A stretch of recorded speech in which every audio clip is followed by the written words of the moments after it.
Hey this is Arun Chaudhary. आज आपको बताने वाला हूँ life lessons and business lessons from the life of Bernard Arnault, जो वर्ल्ड के आज थर्ड रिचेस्ट पर्सन है। He is the founder and CEO of LV Louis Vuitton, a luxury brand. ये 6 सेक्टर्स में 75 प्लस ब्रांड्स ओन करते हैं and he is the greatest personality in the fashion industry today. So let's start the video. I am very competitive. I always want to win. The success of my group is based on a combination of creativity and organization. Today, Louis Vuitton is by far the largest and number one luxury brand in the world. Every competitor is trying to imitate. I think they are not successful, but they try. I think I'm not successful, but it's a try. सबसे पहले ही सबसे अच्छी बात बोल डाली। He is the world's third richest person and अभी भी ये कहते हैं कि मैं अभी तक सक्सेसफुल नहीं हूं, ये एक ट्राई है बस। सो success is not a destination, it's the journey. And जब आप ये सोच लेते हो कि मैं सक्सेसफुल हो गया, तो आप ग्रो करना बंद कर देते हो, आप नई नई चीजें सीखना बंद कर देते हो। आप में एक ईगो आ जाता है कि मैं सक्सेसफुल हूं, जो आपको पीछे खींचने लग जाता है। So don't stop progressing and always learn new things. He's always thinking about the future, not only about the iconic titles, brands that he has. He always thinks about the future. जो हो चुका that is past. कुछ लोगों का जब past खराब होता है तो वो उसको पूरी जिंदगी लेकर बैठे रहते हैं, रोते रहते हैं। एंड कुछ लोगों का अगर पास्ट बहुत अच्छा होता है तो वो उसको लेकर ओवर कॉन्फिडेंट हो जाते हैं। एंड हमेशा आपने ये सुना होगा कि अगर आपका पास्ट बुरा है तो उसको भूल जाओ, बट यहाँ बर्नार्ड आर्नोल्ड से ये सीख सकते हैं, अगर आपका पास्ट अच्छा भी है तो भी उसको भूल जाओ and just plan for the future and work in the present. In the 90s, at the idea of a luxury group. And at the time I was very much criticized for it. I remember people telling me it does not make sense to put together so many brands. Sephora, he again was completely ahead of the game. I remember when it first opened and everyone said he was crazy and it was never going to work. And it was a success. It is a recognized success. आपको हर successful आदमी की story में एक चीज common मिलेगी कि जब उन्होंने स्टार्ट किया था तो हर कोई ये बोलता है कि दिस कैन नॉट हैपन, ये नहीं हो सकता, ये आप नहीं कर सकते। बट एट द एंड ये लोग ही सबसे ज्यादा सक्सेसफुल होते हैं।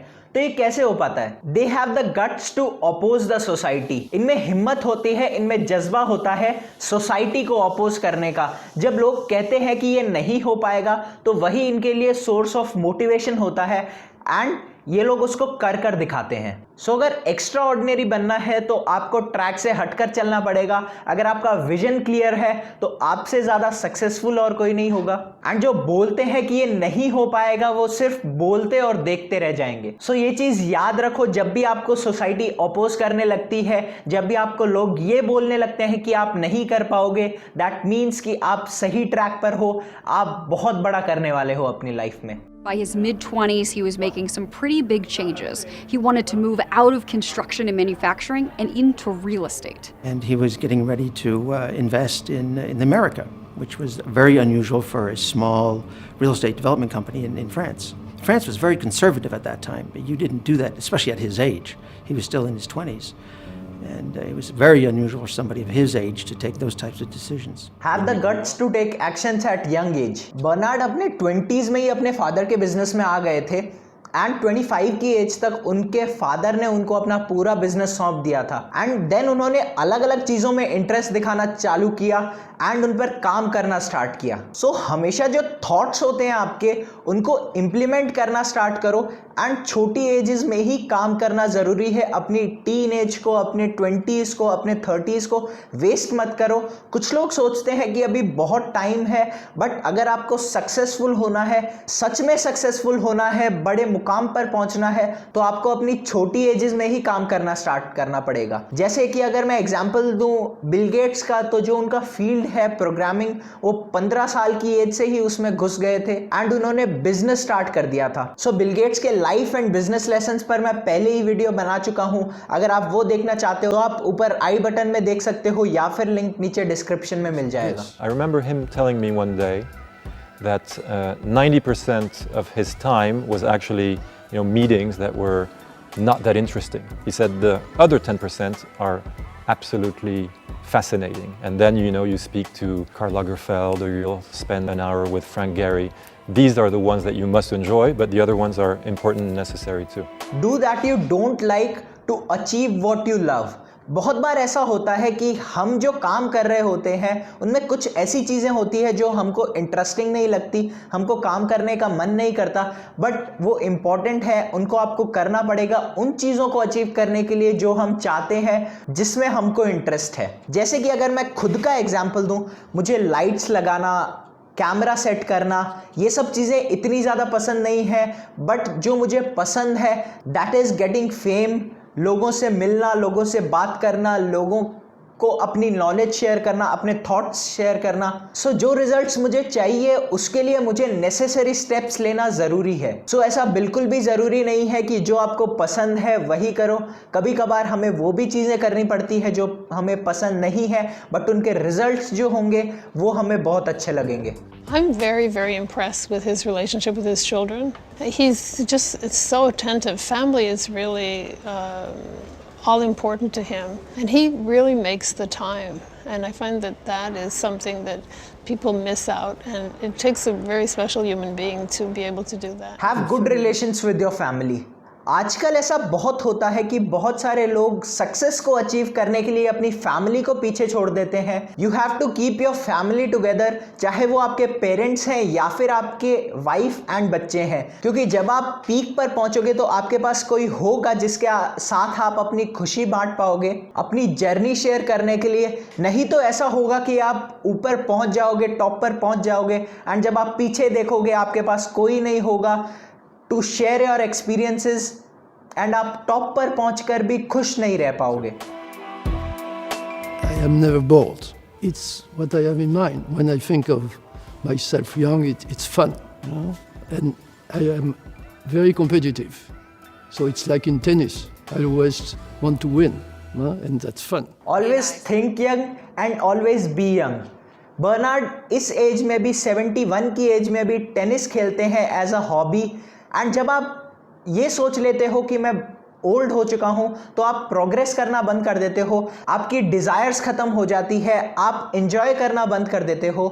So always be young and think young. You can think long term, like Louis Vuitton, for instance. I'm not that much interested by the number of the next 6 months. What I am interested in is that the desire for the brand will be the same in 10 years as it is today. Stay focused for long term. जब आप long term के बारे में सोचने लगते हो, long term के लिए काम करने लगते हो, तो आप 5 साल बाद जो चीज होगी उसके लिए अभी से काम करना स्टार्ट कर सकते हो। आपके पास प्लानिंग होगी, एंड जब आपके पास प्लान्स होंगे तो शॉर्ट टर्म के जो फेलियर्स हैं आप उनको लेकर मायूस नहीं होगे, उनको ओवरकम करना आपके लिए बहुत आसान हो जाएगा। जेफ बेजोस जो अमेजॉन के सीईओ हैं, वो भी यही काम करते हैं। वो 3 साल बाद जो होगा उस पर काम करते हैं। वो कहते हैं कि आज मैं उस क्वार्टर पर काम कर रहा हूं जो 2023 में शो होगा। एंड जेफ बेजोस पर भी मैं वीडियो बना चुका हूं, उनकी लाइफ से 10 बहुत ही पावरफुल लेसन्स पर। सो उस वीडियो में भी आपको बहुत कुछ सीखने को मिलेगा। अगर आप वो वीडियो देखना चाहते हो तो आप ऊपर आई बटन में क्लिक कर सकते हो या फिर नीचे डिस्क्रिप्शन में देख सकते हो। When people come to LVMH, they do not come in a group with some anonymity. They come in a family. You are not just a little person in a big thing. You are a member of the family and you will be taken care of as such. Treat your employees as your family members. इसका जो सबसे बड़ा फायदा है that is कि आपकी employees जो होंगे वो आपकी कंपनी के लिए जान लगा कर काम करेंगे, उनका विजन आपके विजन से अलाइन हो जाएगा, एंड वो फिर कंपनी को खुद की कंपनी समझकर चलाएंगे। To have the empire he has, based upon talent and good management skills, but with very creative people who themselves probably think they're the best in the world at what they do, and in many cases they're right. And somehow he's able to get those people to work collaboratively and organize them and work for him. which is saying a lot. So जैसा कि मैंने पिछले point में बताया, keep your employees as your family members, तो Bernard world के अपनी fields में टॉप लोगों को, वर्ल्ड के बेस्ट लोगों को अपने लिए काम करवा पाते हैं। एंड वो सब कैसे होता है? ये सब तभी पॉसिबल है जब वो सब मिलके एक सिंगल विजन की तरफ काम करें एंड कलेक्टिव फोर्स की तरह काम करें। So you have to be a leader, not a boss. Bernard is a fascinating man. He's reserved, but also very direct and very clear. If there is something he wants you to be aware of, he doesn't beat around the bushes. He'll be very, very straightforward. Always be straightforward. जब हम लोग चीज़ों को घुमा फिरा के बोलने की कोशिश करते हैं तो बहुत बार ऐसा होता है जो सामने सुनने वाला आदमी होता है उसको कुछ समझ नहीं आ पाता एंड आपके बीच में क्लियर कन्वर्सेशन नहीं होता। तो एकदम स्ट्रेट फॉरवर्ड बात करो, जो आपके दिमाग में है वही बोलो। इससे आपके डबल स्टैंडर्ड्स नहीं होंगे कि आप अंदर कुछ और हो एंड बाहर कुछ और। अगर ऐसी पर्सनैलिटी आपकी है तो सक्सेसफुल होना बहुत ही ज़्यादा मुश्किल हो जाएगा एंड ऐसा भी हो सकता है कि आप शायद सक्सेसफुल हो ही ना। तो हमेशा स्ट्रेट फॉरवर्ड बात करो एंड जो मन में है वही सबके सामने दिखाओ। He sparks ideas. He says, what if? Or, oh, but Frank, what could we do? Could we have a small concert hall? Or, you know, he says things just very softly. But I know when he says it, he means it. And I go for it. And then we have fun trying to make it happen. Have extreme ideas and don't just talk, work on them. ऐसा कुछ भी नहीं है जो हो नहीं सकता। आज जो भी एक्सट्रीम चीज़ें हैं, जो भी टॉप चीज़ें हैं, वो सब कभी एक आइडिया थे। वो एक आइडिया से स्टार्ट हुए थे कि क्या हम ऐसा कर सकते हैं एंड आइडियाज़ ही रियलिटी बन जाते हैं। बीट अमेज़ॉन, बीट एप्पल या फिर माइक्रोसॉफ्ट, ये सब पहले आइडियाज़ थे। So always think big and have great ideas. He's a dreamer. He dreams big dreams. And then he has the guts to go after those dreams. Sometimes I try to tell him the dream's too big, but of course he's always right. The dreams are never big enough. Be a dreamer and have the guts to work on it. जैसा कि मैंने पिछले point में बताया कि कुछ भी ऐसा नहीं है जो आप अचीव नहीं कर सकते एंड जब आप ड्रीम करते हो, लोगों से अपनी ड्रीम शेयर करते हो, तो सिर्फ बोल बच्चन की तरह बोलो मत, उन ड्रीम्स के लिए काम करना स्टार्ट करो। उन ड्रीम्स को अचीव करने के लिए पागल होना पड़ेगा, तभी जाकर आप उस मुकाम पर पहुंचोगे जहां आप अपने आप को सोचते हो। And my father was really exceptional because he always gave me the sense of business. And when I arrived in the business with him, after 3 years, he told me, "Say, Guy, I think you are able to run the business, so let's do it." And he gave me the key. I was 25, and I was running. It was a small business, only 1,000 people, but you know, it was risky for him because it's a business he built over his entire life. Why is working for family business is important? कि अपनी family business के लिए काम करना important क्यों है? तो जैसा कि बर्नार्ड ने बताया कि उनके फादर ने 1000 लोगों की कंपनी खड़ी की and at the age of 25 वो उसके ओनर थे। अगर उन्होंने जीरो से स्टार्ट किया होता तो शायद वो आज वहां नहीं होते जहां आज वो खड़े हैं। सो आपके पेरेंट्स जब कोई कंपनी खड़ी करते हैं तो उनको पूरी अपनी लाइफ लग जाती है उस कंपनी को 10% ग्रो करने में एंड बाकी का जो 90% है वो सिर्फ और सिर्फ आप पर डिपेंड करता है। अगर आप उसमें नहीं जाते, आप कुछ और चीज़ जीरो से स्टार्ट करते हो तो देन फिर से आपकी पूरी लाइफ लग जाएगी सिर्फ उस काम को 10% तक पहुंचाने में एंड बाकी का जो 90% बचा हुआ है वो आप अपनी लाइफ में अचीव नहीं कर पाओगे।